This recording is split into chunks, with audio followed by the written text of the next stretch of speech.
Here's Phil Ferguson.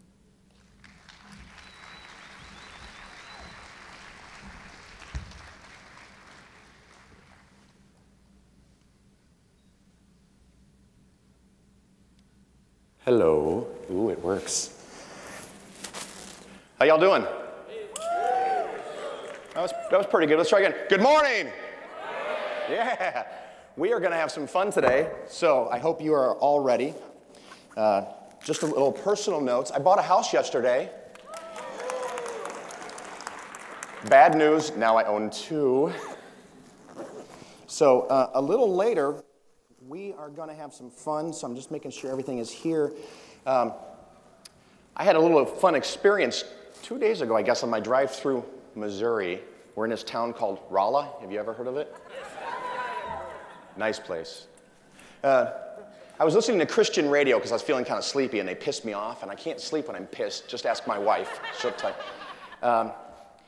And there's this lady named Karen, and she's asking for money. They play a song, really sappy I Love Jesus song, and then they beg for money. And then Jesus is wonderful, can do anything except for print money. Send us some money. And at some point, she says, everyone listening to this radio station should call and donate money. If you're listening and not donating money, I want you to call and explain to me why you're not donating money.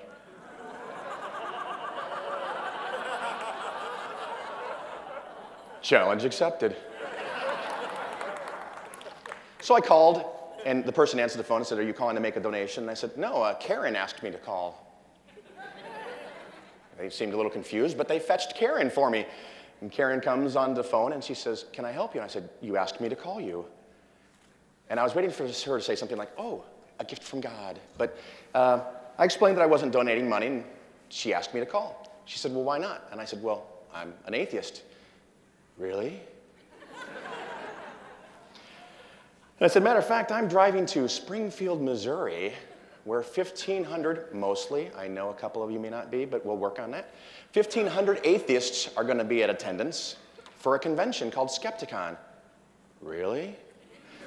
I said, yes, and matter of fact, I am a speaker at this convention. And she said, well, what's your talk on? I said, how to get kids out of religion. Oh my. Well, about 15 minutes later, after a song finishes, she comes back on the radio and she says, people, I need to talk to you about something. I just had this very disturbing call from someone who's rejected Jesus. And he has told me that in Springfield, Missouri this weekend, there are 15,000 atheists.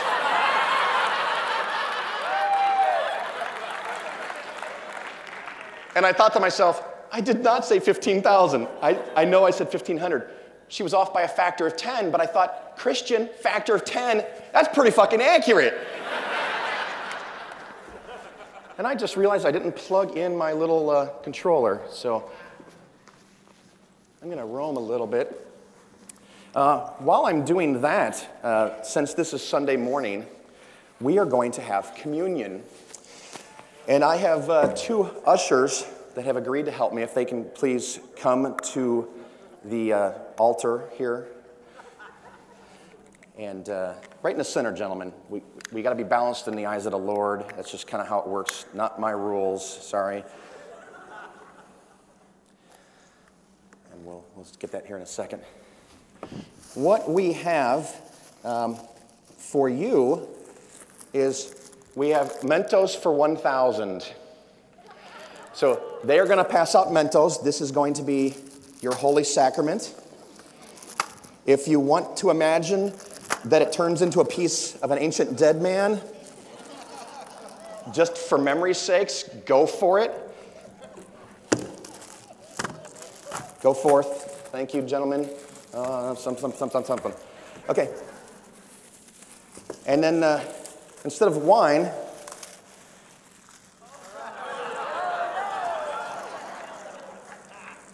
can I have one of those? I need to save one out. Oh, this sounds something. I'm prepared. You will see this in action before the day is over, before the hour is over. Lauren said it was okay. Did she leave? Good.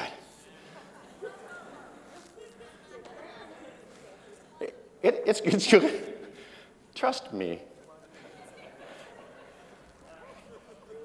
The talk is Breaking the Cycle. We're at Skepticon 5. Welcome. My business website is polarisfinancialplanning.com. It's on the screen in case you can't hear me for some strange reason. I have to tell you, because the state of Illinois strongly recommends that I tell you, that I am a registered investment advisor with the state of Illinois. As soon as I tell you that I'm registered with the state of Illinois, I basically have to tell you that it doesn't mean shit. They don't endorse me, they don't approve of me. I just basically filled out a 30-page form that they required me to fill out, and they said I did a good job. So I get a little star. This is my blog, Skeptic Money. If you don't read any blogs, come to mine. If you do read blogs, come to mine. My new thing is a Pink Atheist podcast with Rachel and Jimmy, and right over here. Give them a hand. Woo! And we have a live show Sunday from 3 to 5 Central, and our mission is to lift all boats. We all believe strongly that atheists should do less fighting and should do more promoting of each other. So if you are doing anything in the movement, we'd love to have you on. Are there leftovers? Thank you, thank you, thank you. For those who showed up late, screw them.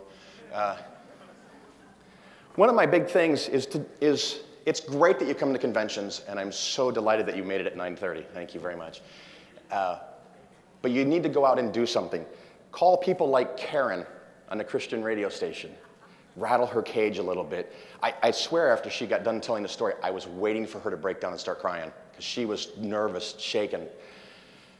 Go do things in the community, whether it's helping a food bank, picking up the side of a road. It doesn't have to be a lot. Meeting in the pubs is awesome, but you need to go out and do something. One of the things that I've done, and I wanted to talk to you about it for just a moment, is being involved with this event. The first year they had about 150 people, and Lauren can correct me if I get this wrong. Second year, about 300 people. The third year, they were maxed out with a room that had 500 people.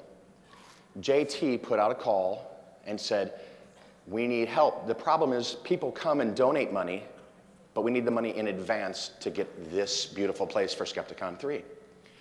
So I called him and I said, how much do you need? He told me. And after I picked myself up off the floor, I said, do you think you're going to get it back when people donate? And he says, yes. And I said, okay, I will give you the money. And Skepticon 3 exploded from 500 people to 1,000 people.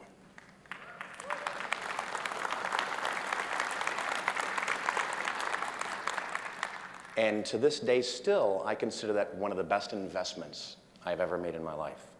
500 extra people got to come to a free convention. Now, while it is free and it is growing because we went to 1,100 and hopefully today we'll get to 1,500, PZ asked if the room would be filled and I said, when are you talking? so about 7 o'clock tonight, this place is going to be standing room only.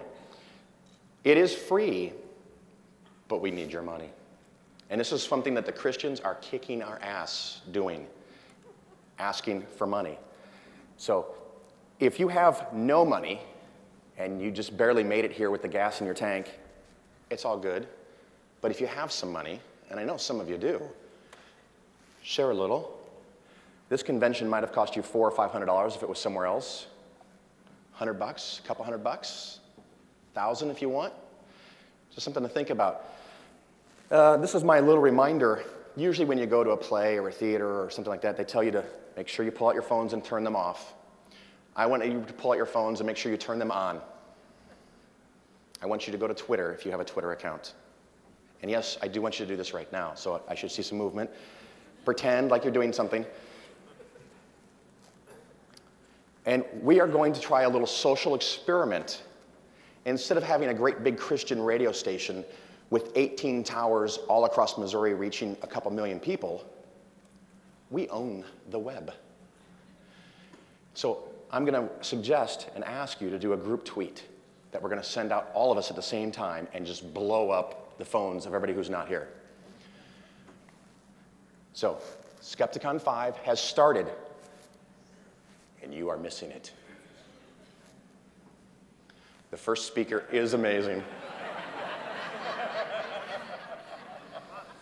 Just saying. You should follow at Skeptic Money. Now, our goal in this experiment is for me to add 1,000 Twitter followers. So let's see if you can do it. And if you feel the necessity, go ahead and add. It's shameless.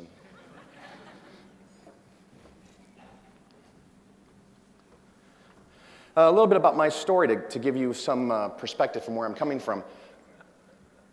You know, as an average kid growing up in a Methodist church, which I've since learned is basically Christianese for pussy.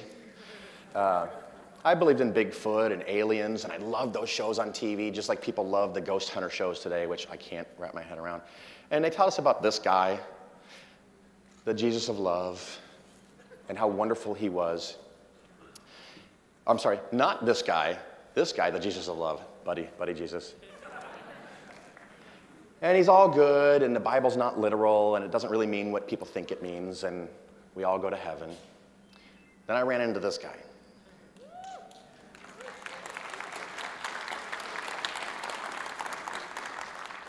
I still remember having to go to my parents' bedroom and watch Cosmos once a week for an hour on a 9-inch black and white TV, because that's all we had. Because the big TV, the 19-inch behemoth in the family room, was tuned to Love Boat. And this was the highlight of my week. Each and every week was watching this show. And even today, I get emotional thinking about it, because it changed my life. But then I had my fall. I went back to church. I got married. We had a kid. Everybody in the family wanted the kids baptized. It's a little spritz of water. Meaningless, trivial event. Sure, why not? Apparently, most churches don't want to just give out free baptisms. You have to be a member. So we join. I'll just pretend, no big deal. We do the baptism. Next thing you know, we put the kids into preschool because in our society doesn't apparently value preschool enough to set it up for everybody, so you have to go to a church to get preschool. And then they went to the Christian school because it was attached to the preschool, and they already knew the kids and the teachers. And, the school was about to go bankrupt, so I went to the board meeting to make some suggestions, and they basically said, if you know so much, why don't you run? I did. I spent 3 years on the Christian school board as a closeted atheist. I saved the school from going bankrupt. I was there for 3 years, 2 as the treasurer. I have a lot of shit to make up for it. When I finally got off the school board, a couple of the elders cornered me one Sunday after service, and they said, we would like you to be the outreach chair for the entire church and bring in new members to this organization. I thought, what have I done? Apparently, I was the perfect candidate. I'm relatively articulate. I have a penis. I'm white. So I fit the suit. So there's that. Now, the good news is that non-belief, nuns, and of course a subset of that, atheists, are exploding. And the top number up here, my little pointer barely works if you can see it. The unaffiliated has grown to 24%, 25% with the nuns. You also have at the very bottom this don't know what religion they are. I'd count in them too. The others and non-Christians, generally not our problem in America today, so we're well on our way. And it's not just this study. We have this brand new one from the American Value Survey, which shows the youngest adults, 18 to 29, 32% are unaffiliated or nuns, and they're not going to a church. They probably did as a kid because their parents took them, but now they're not. And they don't go back. This is the most important chart here from the Pew Forum. The greatest generation, the silent generation, the boomers, the Gen Xers, all of these lines, at least for as long as we have them, whatever you are by about 20, 25, 30, it doesn't change, good or bad. So this generation up here, that's 34% non-religious, they're going to stay 34%. So that is fantastic. So that inspires my idea. And the churches know they have to get to the kids. Knocking on doors and converting 40-year-olds is really tough. But if you can get them in vacation Bible school or preschool, you can get them. This is a compilation that I made of that same data from Pew Forum, because they used to do the survey every 15 or 20 years, and then they've changed to doing it about every 5 years or 7 years. So when you just look at the data, it looks like it's linear growth. I want to tell you it's not linear. Now, extrapolation is always dangerous, but based on the data we already have, not only is non-religion and atheism growing, it's growing at a growing rate. Some people don't think it's a battle. I do, and we're winning the battle.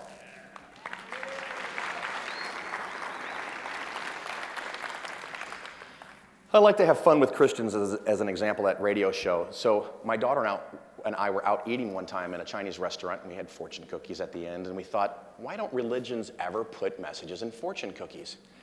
My daughter, who is way too grown up for her age, suggests that maybe they're worried about the fact that people will add in bed.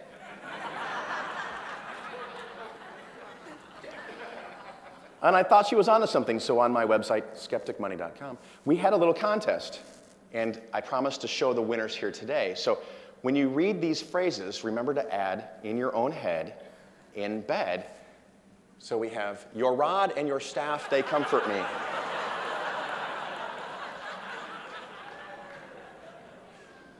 Behold, I come quickly.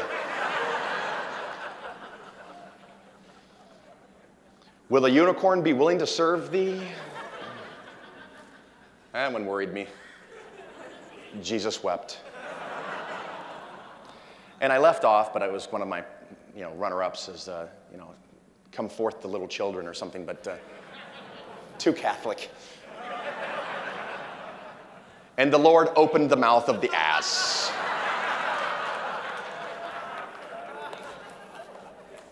And I had to throw in as a bonus, not one of the winners, but one of my personal favorites, just because it was non-Christian, Mohammed. Oh, see, you don't laugh at that one. Thank you.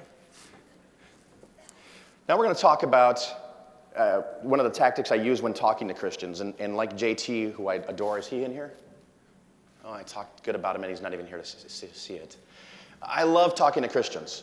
Every year, where is ISA? Are you guys here? This is the Illini Secular Student Alliance. They've got about 20 members here from Champaign, Illinois. And matter of fact, just hit me. Anyone who's in a college or high school group right now, please stand up and let's give them a round of applause because they are amazing. Look at this. Wow. Thank you. Thank you, thank you. I have been doing this long enough where I've been at events where I was the youngest person, and sometimes by quite a lot. No, I'm not, and they are the future, and we have to make sure that they succeed. I go on the campus of U of I on the quad for Quad Day, where all the students get to see all the tables, and they put their secular student table in the middle of the Christian tables, because they don't know where else to put it. So we're surrounded by Christians, and I have great conversations, and I developed this little end point where I'll talk to a Christian for a while, and when I realize that they're getting tired, and it's almost always before I am, about talking about religion, and they're going to leave, I say, you know what? Let's talk about for a moment something we can agree on. There's certain basic morals and ethical values that we share, and we should focus on those things and make sure that we build on that. And they said, yeah, that's great. I said, so let me give you a scenario.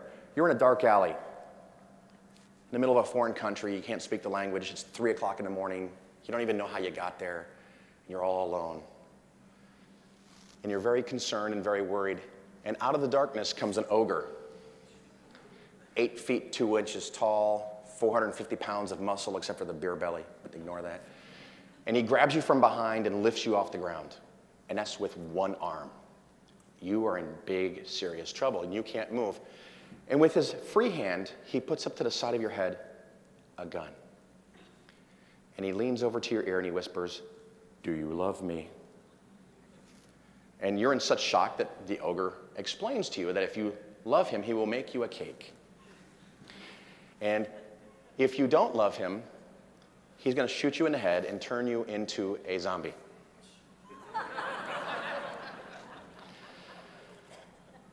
So the big question is this moral? And every single time I've talked to a Christian about this, they say, no, the ogre is not moral. The ogre is behaving immorally. And I said, see, there's basic human values that we agree on, whether we're religious or not religious.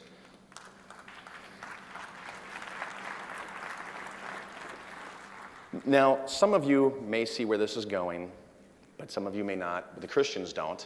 I said, let's change the rules a little bit. No, let's not change the rules, let's change the parameters. Let's just magnify them. Instead of the ogre building you a cake, he lets you live in a place of beauty and grace for all of eternity. And if you don't love him, he's going to send you into a lake of fire where you will burn over and over for all of eternity. And they say, oh, well, now you're talking about Christianity. And I say, we agree twice. That's magical. And they go, but that's different.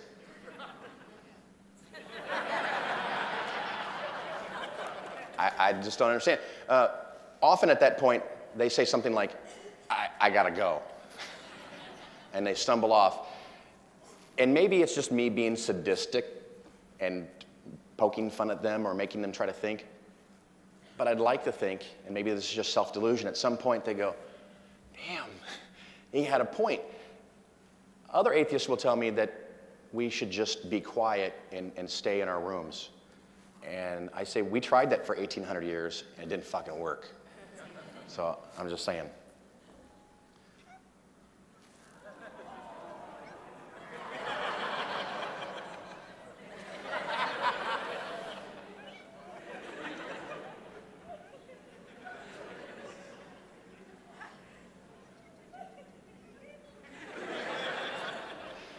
After that, I figured we needed something fun and lighthearted.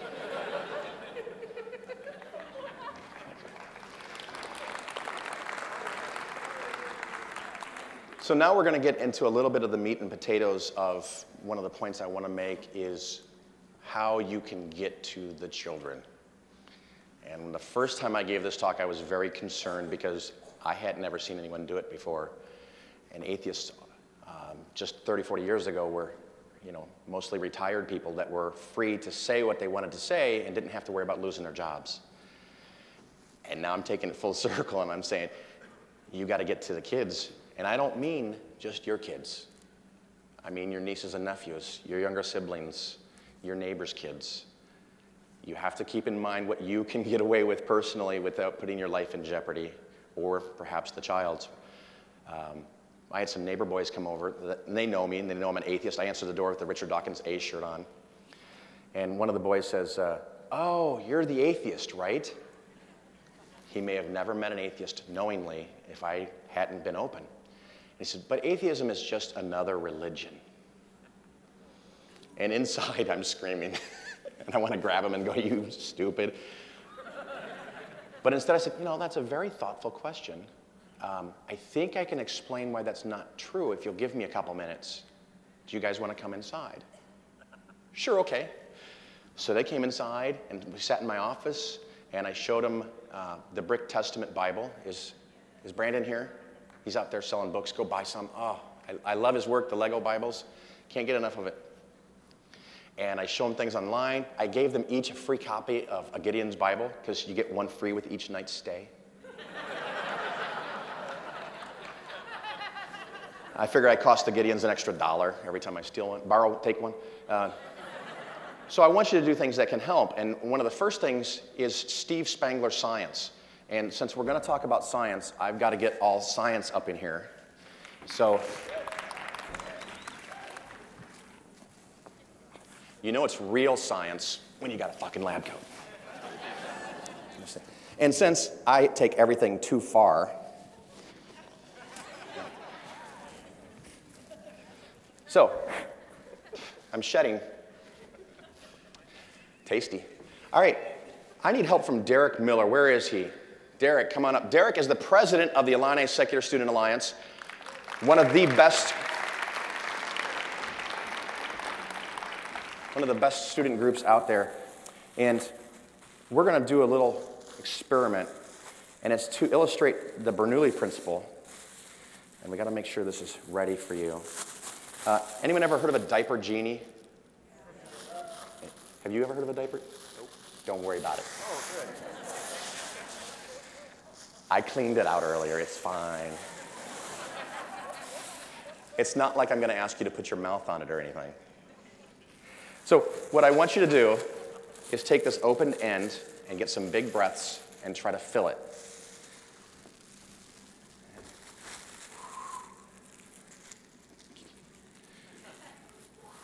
I only have an hour. Come on.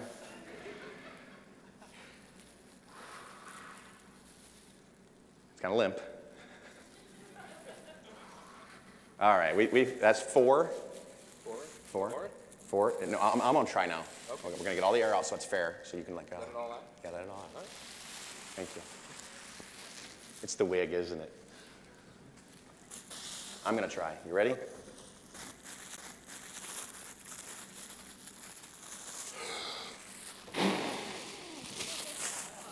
How's that?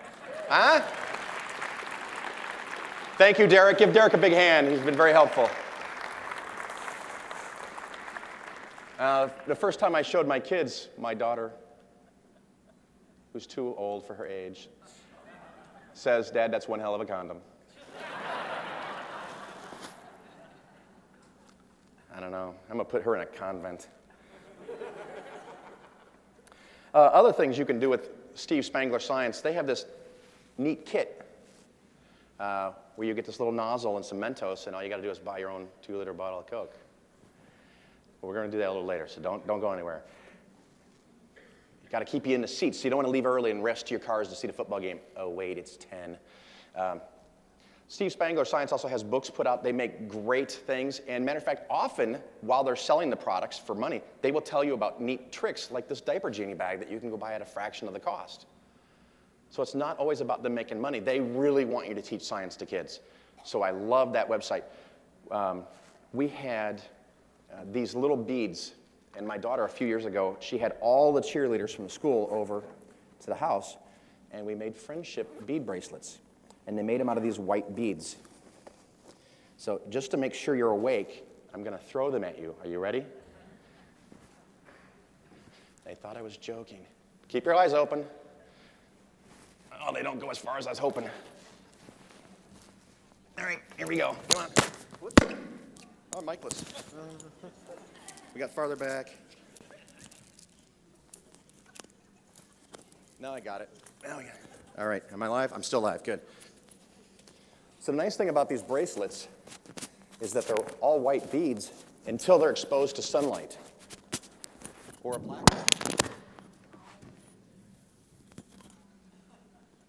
Hello.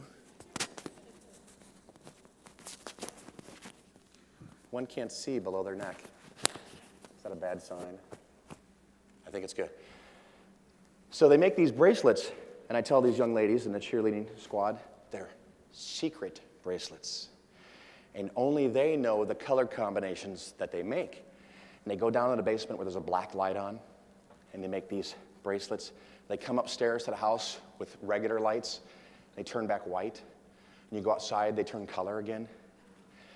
And they come up to me, these young girls who've already been taught that they're not meant for math and science, which pisses me off.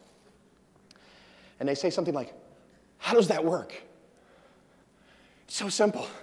They're asking me about the electromagnetic spectrum. You know, it's amazing little things like this that you can do. And these aren't my kids.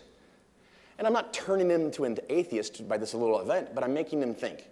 And I take that as a teaching moment to tell them that science is cool. Science is fun. It can do amazing things. You should learn more about it. Hopefully it inspires them to do something. And then this kind of flows right into having them ask questions. You want them to ask lots of questions. And when our kids were young, we had science-y videos on all the time. You can't take a little kid and sit them and force them to watch a science video. Even the best ones can be a little dry. Not to me, but to a kid. They're very excitable, just like me. So you put them in the playroom, and you just have them on. They'll soak it up. It's just like watching Sesame Street. They learn the alphabet. And we have all these dinosaur things. We have evolution box set, Planet Earth, some of the most beautiful video photography you've ever seen in your life. Amazing. So you got to teach them how the universe really works. Well, we can have a little fun too, can't we? We love this show, and it's not realistic, but it's fun. So it gets them to question things, and I even got my own little sonic screwdriver the kids bought me for one of my birthdays. So it's great fun. Other things you can do: watch movies about other religions, mythologies. Teach them that Christianity is not the only religion out there. I once had a pastor from the church that I used to pretend to be a Missouri Synod Lutheran. Any Missouri Synod Lutherans, former Lutherans? Okay, got a few. They're nuts. After 3 years of not talking to this guy, he emails me, "What can we do to get you back to church?" And I think I said something back slightly snarky. I would have to forget everything I know about physics, chemistry, astronomy, plate tectonics, history, biology, religion. And then you might have a fighting chance, but I'd probably still find it fucking illogical. So I don't know what you do. And I asked him if the Bible was inerrant. And he said that not only is the Bible inerrant, but it's self-revealing, which I had not heard before this moment. Self-revealing means that if you were to sit down without anyone around you or anything to disturb you, and you just read the Bible from beginning to end, you would be a Missouri Synod Lutheran, because it's the one true religion. And I asked him, if the Bible is self-revealing and reading it would make you a Missouri Synod Lutheran, why is 0.003% of the world's population Missouri Synod Lutheran? He stopped emailing me. A couple of the suggestions for you. Agora, fantastic. I think, if I remember correctly, this is a Spanish movie. They spent $80 million on it. This is not a low-budget film. Could not get a distributor in the United States. Why? Because it painted Christians in a negative light I call truth. You can have a little more fun with battles. Troy, Thor. Clash of the Titans, the original, please. The new one sucked ass. I thought they had a moment where they were going to redeem themselves when they pulled, what was the little owl's name? What was it? Bobo, thank you. And they pulled it out, and I go, yes, the movie's being redeemed. It has a chance. And they go, oh, that's some old junk. And they threw it in the crate. And I should have walked out then. I should have known. There's also TV shows, and this next one is one of my favorites. They've spent an entire decade killing false deities. Do you like this show?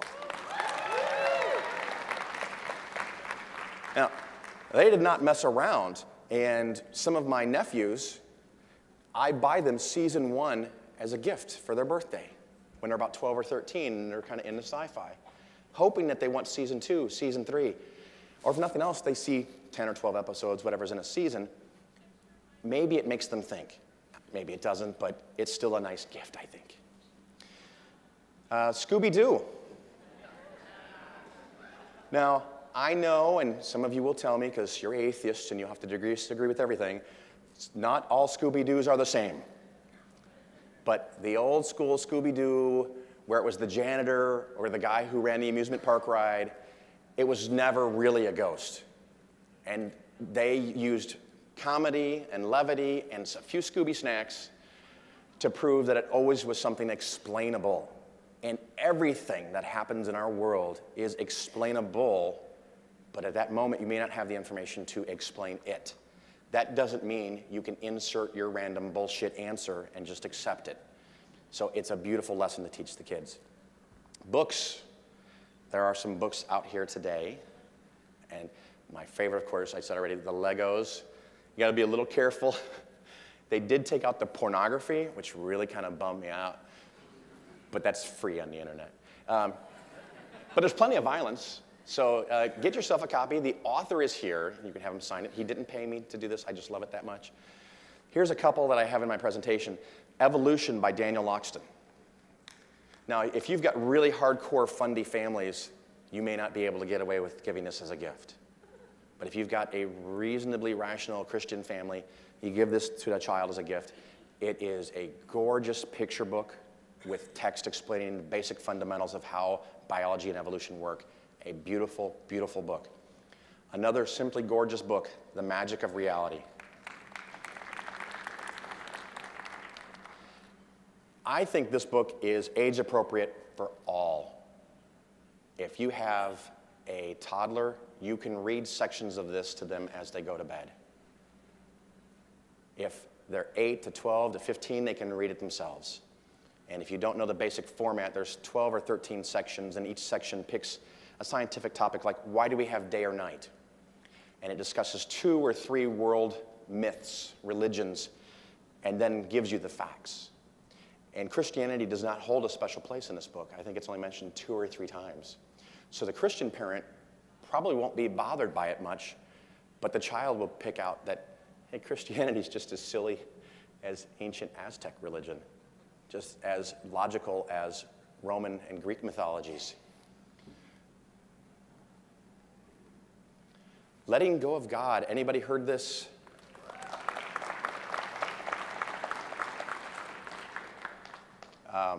My little story on this, I was in Arkansas for 2 years.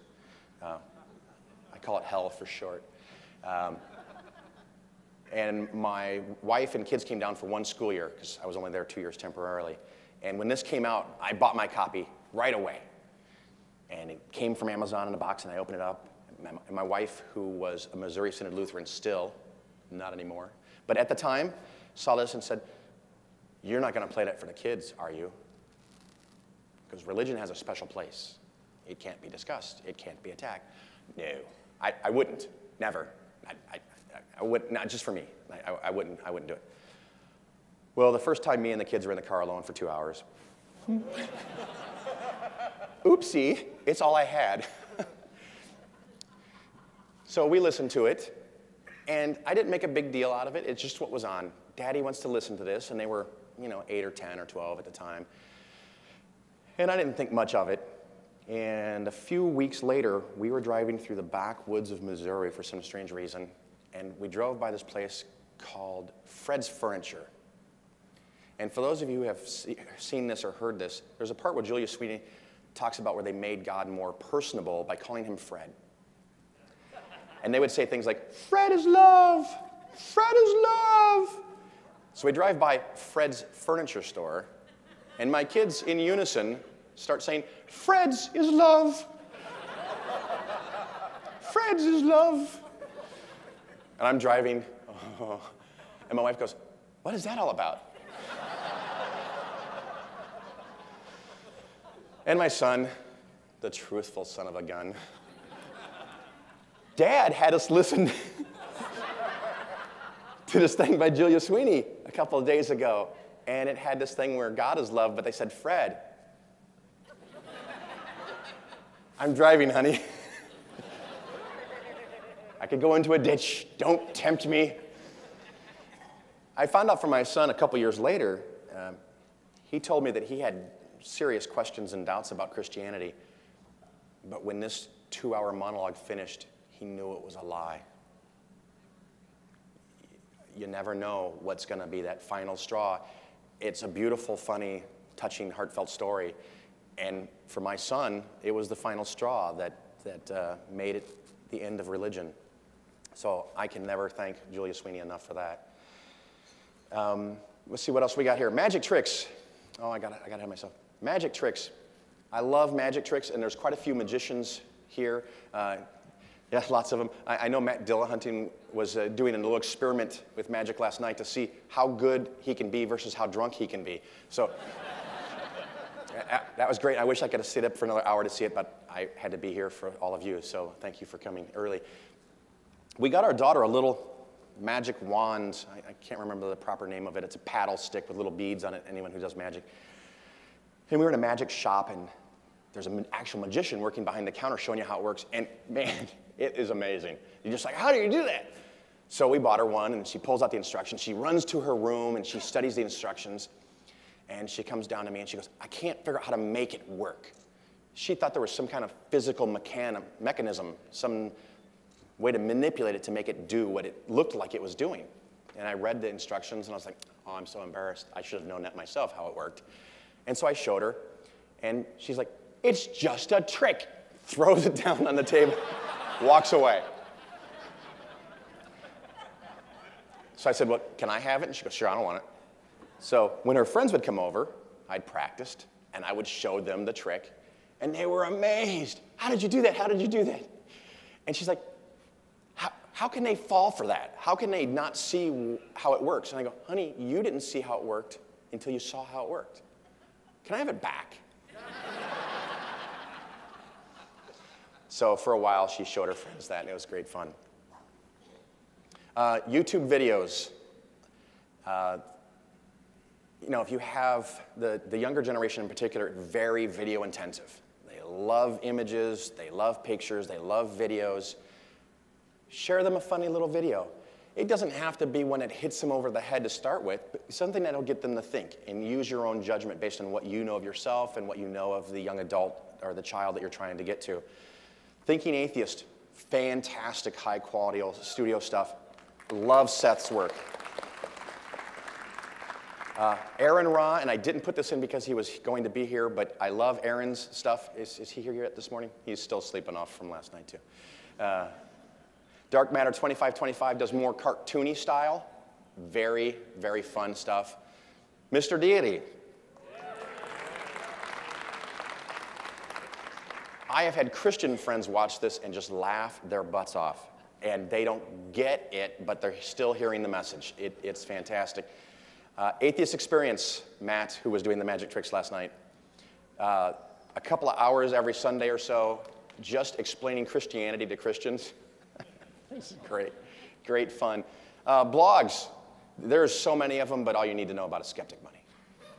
That took care of that. I got links in the sidebar if you really get bored after you read all the posts. No, there's plenty of them out there. Music. Tim Minchin. He was at the Reason rally, of course, always great. I went and saw him in Chicago, and we stood in line. We got there really early, and I'm in the front row, and I had on a gray shirt with the Doctor Who angel on it. Right? You know, the weeping angels, you know, like this, you know, just I'm scared to see myself in the mirror, kind of weeping angels. And he's doing his concert. About halfway through the concert, he stops, and he points right at me, and he goes, what? You with the blue on your shirt, what's your problem? And I'm like, he goes, you're staring at me. Stop staring at me. So, from now on, you're scary, man. I'm like, what did I do? He goes, what is that on your shirt anyway?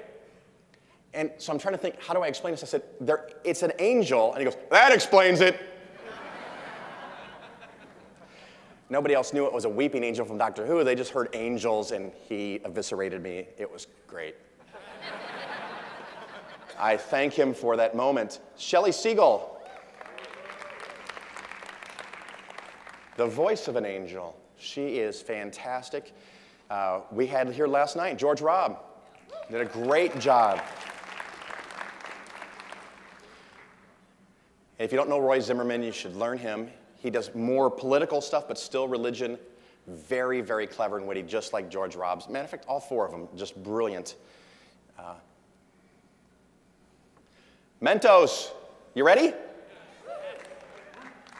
Mentos, are you ready?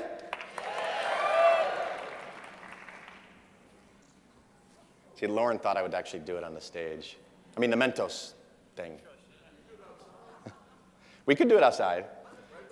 Yeah, but, oh. Are you thirsty? Yeah.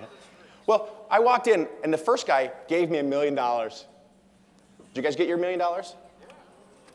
If you came late, you may have run out. I got $1 million. Oh, there's something else in the back. And then there's a second guy who says, just ask me, I'll pray for you. And I said, I'm giving a speech in half an hour. Will you pray for my speech? No.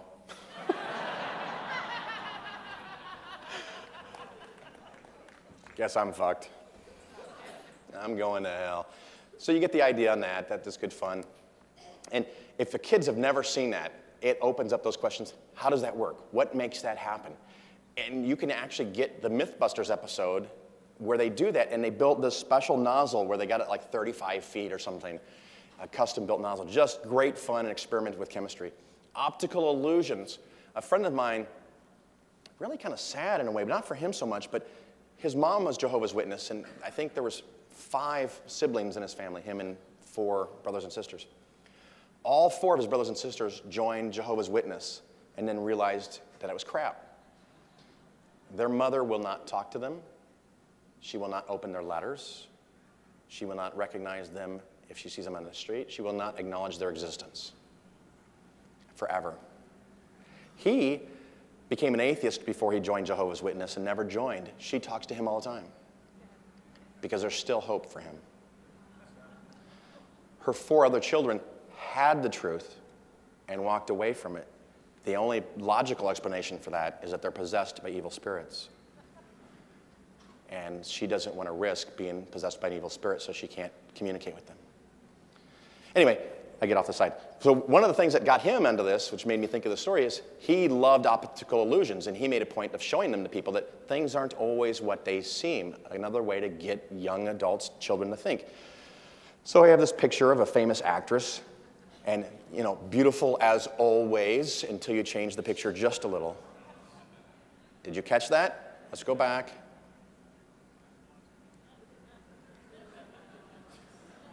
The entire time, her eyes and mouth were upside down. But when the picture was upside down, your brain fixed it. For most of you. Some of you saw it right away. But as it turns, something in your brain goes, something's wrong, and there's a point where all of a sudden it becomes wrong. And so again, it's a great example, and there's lots of optical illusions you can share that show people that things aren't always what they seem. So I love these interactive kind of things. Legos, right? Lego porn.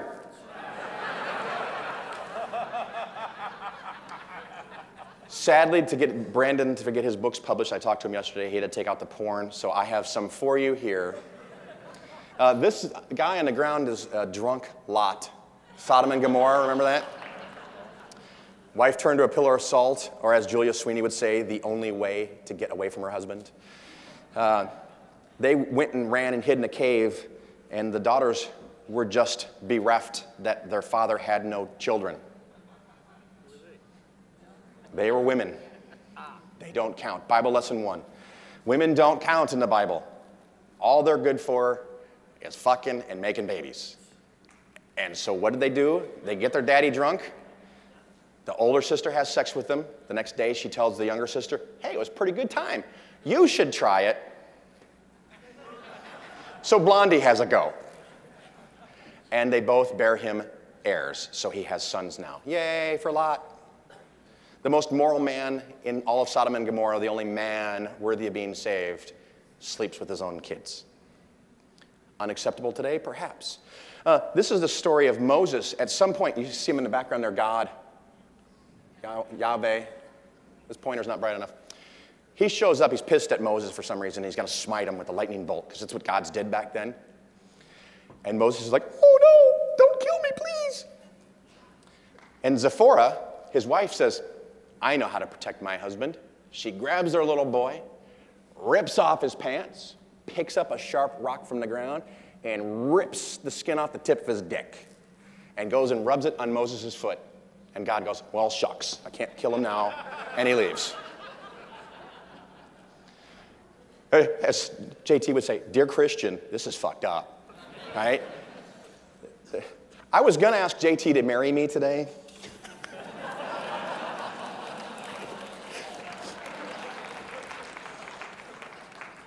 I'm too late. Teach them about different cultures, different religions around the world. The more they know, the sillier Christianity it looks. We live in a little small town that we're just moving out of. That's why we bought the new house. They live what I call a 15-mile lifestyle. And anything beyond that 15 miles is a foreign land. They got their church, they got their family, they got their friends. They don't need to know anything else. That scares me. Do not underestimate the power of religion to get to the kids. I started off as a hardcore atheist, just letting my kids get sprinkled with some water. I didn't pay enough attention. I blame myself. And a few years later, when I came back out and told my kids, and I think they were 9 and 10 at the time, my daughter in classical style for her, whatever. My son literally cried for 24 hours. He did not sleep that night. because when we were both dead, I would not be with him in heaven. And I let it get that far, and I didn't even know it. So you can do things to help kids that you know, that you're related to, that are neighbors. It's really important. And I thank you for your time.